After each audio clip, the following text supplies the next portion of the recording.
गांव का नाम था सीतापुर, छोटा सा हरा भरा जहां हर घर के आगे तुलसी का चौरा और पीछे सब्जियों की क्यारी होती थी। उसी गांव के बीचों बीच था राम दुलारी काकी का बड़ा सा घर, पक्का मकान, बड़ा आंगन, पर एक अजीब बात, घर में रसोई थी ही नहीं। हाँ भाई, बिल्कुल सही सुना तुमने। राम दुलारी काकी कह रही थी, हमारे जमाने में खाना दिल से बनता था, दीवारों से नहीं।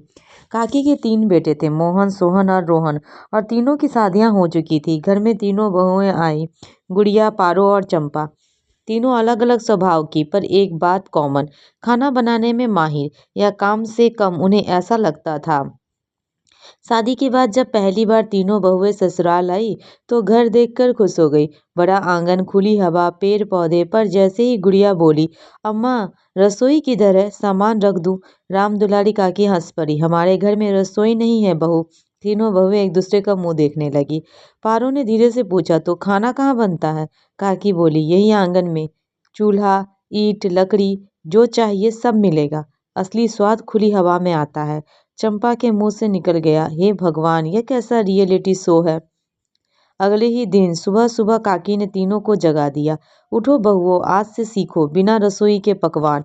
आंगन में तीन तीन जगह ईंटों का चूल्हा सजा दिया गया। पास में सब्जियां, आटा, मसाले, दाल, चावल सब रखा था।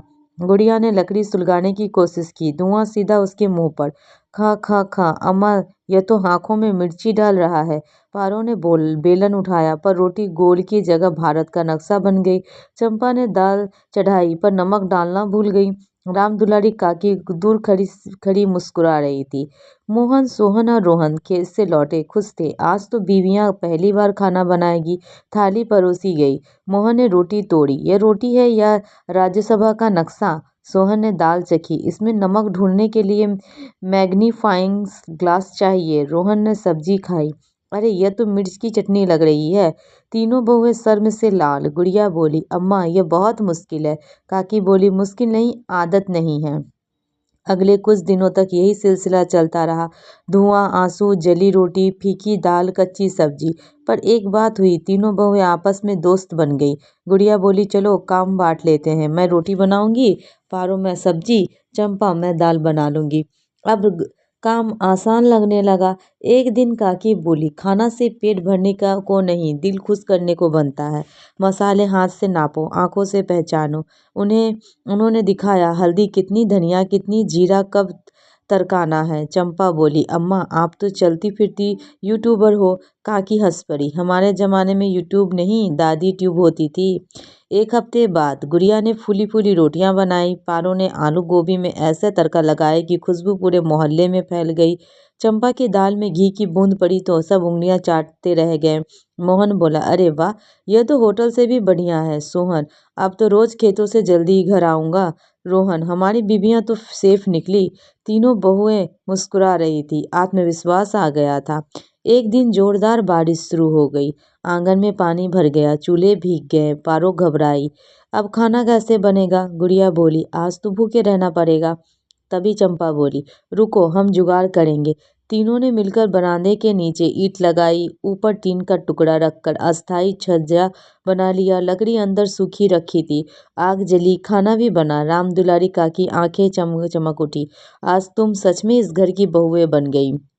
धीरे धीरे पूरे गांव में चर्चा फैल गई, राम दुलारी काकी की बहुएं बिना रसोई के ऐसे पकवान बनाती है, उंगलियां चाट जाओ। औरतें सीखने आने लगी, कोई पूछती, धुएं से आंख नहीं जलती? गुड़िया, जलती, पर आदत पड़ जाती है। कोई पूछती, रोटी कैसे फुलाती हो? पारो, आटा गूंथते वक्त प्यार भी मिलाओ। चंपा कहती, अरे सबसे जरूरी, साथ मिलकर काम करो तो खाना भी स्वादिष्ट बनता है और जिंदगी भी। एक शाम सब आंगन में बैठे थे, खाना बन चुका था, चूल्हे की आंच धीमी हो रही थी, आसमान में तारे चमक रहे थे। राम दुलारी काकी बोली, बहू मैंने रसोई जानबूझकर नहीं बनवाई। तीनों हैरान, क्यों अम्मा? काकी बोली, रसोई चार दीवारों में बंद होती है, मैं चाहती थी कि मेरा घर खुला रहे। तुम तीनों साथ बैठो, हंसो, बात करो, मिलकर काम करो, यही घर की असली गर्माहट है। गुड़िया की आंखें नम हो गई।